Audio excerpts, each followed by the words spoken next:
নমস্কার বন্ধুরা, আজকে আমি বানাবো বাচ্চাদের খুবই পছন্দের একটা রেসিপি। আজকে তৈরি করছি মাত্র 1 বাটি সুজি দিয়ে ঘরে থাকা উপকরণেই যে কেউ আপনারা এই কেকটি বানিয়ে ফেলতে পারবেন। একদমই নিরামিষ একটি কেক।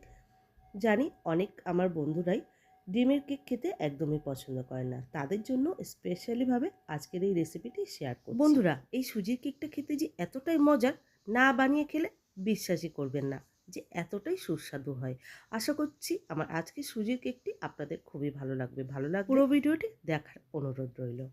প্রথমে আমি একটা মিক্সিং বোল নিয়ে নিয়েছি। এবার ওই বোলের মধ্যে আমি 1 বাটি সুজি দিয়ে দিলাম। দিয়ে দিচ্ছি 1.5 কাপ চিনি। আপনারা চাইলে চিনিটা মিক্সিতে গুঁড়ো করে দিতে পারেন। আর দিয়ে দিয়েছি 1 কাপ টক দই। তারপর সব কিছু খুব ভালো করে মিশিয়ে নিচ্ছি। আপনারা চাইলে চিনিটা শিলনোড়ায় গুঁড়ো করে নিতে পারেন। এবার আমি ওই সুজির মধ্যে দিয়ে দিচ্ছি 1 বাটি উষ্ণ গরম দুধ। তারপর খুব ভালো করে সুজির সঙ্গে মিশিয়ে নিচ্ছি। এটা খুব ভালোভাবে মিশিয়ে নিতে হবে যাতে সুজির মধ্যে কোনো দলাভাব না থাকে। সুজির ব্যাটারটা আমার তৈরি হয়ে গেছে। এবার আমি এই ব্যাটারের মধ্যে দিয়ে দিচ্ছি একদম সামান্য পরিমাণে লবণ। মিষ্টি জিনিসে একটু লবণ দিলে তার স্বাদটা আরও বেড়ে যায়। দিয়ে দিচ্ছি 3 টেবিল চামচ রিফাইন তেল। তারপর একটা হ্যান্ড উইক্স দিয়ে খুব ভালো করে মিশিয়ে নেব।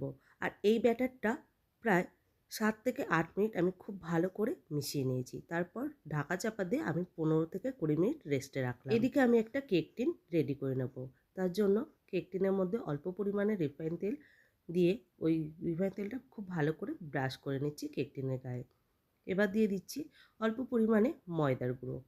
তারপর খুব ভালো করে কেক টিনের গায়ে কোট করে নিচ্ছি। আর এক্সট্রা যে ময়দাটা থাকবে সেটা ফেলে দিতে হবে। আপনারা চাইলে কাগজও এই কেক টিনের নিচে দিতে পারেন। 20 মিনিট হয়ে গেছে আর সুজিটা ফুলে দেখুন ব্যাটারটা কতটা ঘন হয়ে গেছে। এবার এই ব্যাটারের মধ্যে আমি দিয়ে দিচ্ছি 1 টেবিল চামচ ভ্যানিলা এসেন্স। আমার চ্যানেলে নতুন বন্ধু হয়ে থাকলে চ্যানেলটি লাইক, শেয়ার ও সাবস্ক্রাইব করে পাশে থাকবেন। আর ফেসবুক থেকে দেখে থাকলে পেজটি ফলো করে নেওয়ার অনুরোধ রইল। ব্যাটারের সঙ্গে খুব ভালোভাবে মিশিয়ে নেওয়ার পরে দিয়ে দিচ্ছি অল্প পরিমাণে বেকিং পাউডার আর অল্প পরিমাণে বেকিং সোডা আর অল্প পরিমাণে লিকুইড দুধ দিয়ে একটা হ্যান্ড উইক্স দিয়ে খুব ভালো করে আবারও ফেটিয়ে নিচ্ছি। অনেক বন্ধুদের কাছে কেক টিন থাকে না, তো তারা বাড়িতে থাকা অ্যালুমিনিয়ামের বাটিতে বা স্টিলের বাটিতেও কেক তৈরি করে নিতে পারবেন। এখানে আমি একটা প্লেটে নিয়ে নিয়েছি কিছুটা পরিমাণে টুটি ফুটি আর তার মধ্যে একটু ময়দা দিয়ে কোট করে নিলাম। তারপর ওই টুটি ফুটিগুলো ব্যাটারের মধ্যে দিয়ে একটা হ্যান্ড উইক্স দিয়ে মিশিয়ে নিচ্ছি। বন্ধুরা, কেকের ব্যাটারটা কিন্তু একদমই পাতলা করবেন না, তাহলে কিন্তু কেকটা খুব ভালোভাবে ফুলবে না। আমার কেকের ব্যাটার পুরোপুরি রেডি হয়ে গেছে। এবার আমি একটা কেক টিনের মধ্যে ব্যাটারটা ঢেলে নিচ্ছি। আশা করছি আমার আজকের এই রেসিপিটি আপনাদের খুবই ভালো লাগবে। আমার যেসব বন্ধুরা নিরামিষ পছন্দ করেন খেতে, তারা কিন্তু অবশ্যই এই রেসিপিটি একবার ট্রাই করতে পারেন।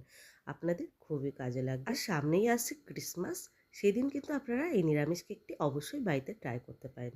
এবার আমি ওই কেকের উপর থেকে ছড়িয়ে দিয়েছি বাদাম আর টুটি ফুটি। আপনারা চাইলে যে কোনো ড্রাই ফ্রুটস এখানে অ্যাড করতে পারেন। কড়াইতে আমি লবণ বসিয়ে কড়াইটা ঢাকা চাপা দিয়ে 10 মিনিট হাই ফ্লেমে প্রিহিট করে নিলাম। তারপর কেকের ব্যাটারের কেক টিনটা দিয়ে বসিয়ে ঢাকা চাপা দিয়ে 35 মিনিট লো ফ্লেমে বেক করে নেব। 35 মিনিট পর ঢাকনাটা আমি উঠিয়ে নিচ্ছি। দেখুন, কেকটা দেখেই তো বুঝতে পারছেন কেকটা পুরোপুরি রেডি হয়ে গেছে। এবার একটা ছুরি দিয়ে আমি চেক করে নিচ্ছি। দেখুন, ছুরির গায়ে কেকের ব্যাটার লেগে নেই, তার মানে কেকটা পুরোপুরি রেডি হয়ে গেছে। তারপর কেকটা নামিয়ে ঠান্ডা করে ছুরি দিয়ে চারি সাইডটা ছাড়িয়ে নিচ্ছি। এরপর আমি কেক টিনটা একটা থালার ওপর উল্টে নিচ্ছি আর কেকটা ডিমোল্ড করে নিচ্ছি। খুব সহজেই কিন্তু কেকটা বেরিয়ে আসবে। এইভাবে কিন্তু আপনারাও কেকটা তৈরি করতে পারেন। দেখুন, একটু কিন্তু পোড়া লাগেনি নিচে আর খুবই কিন্তু সফট হয়েছিল কেকটা।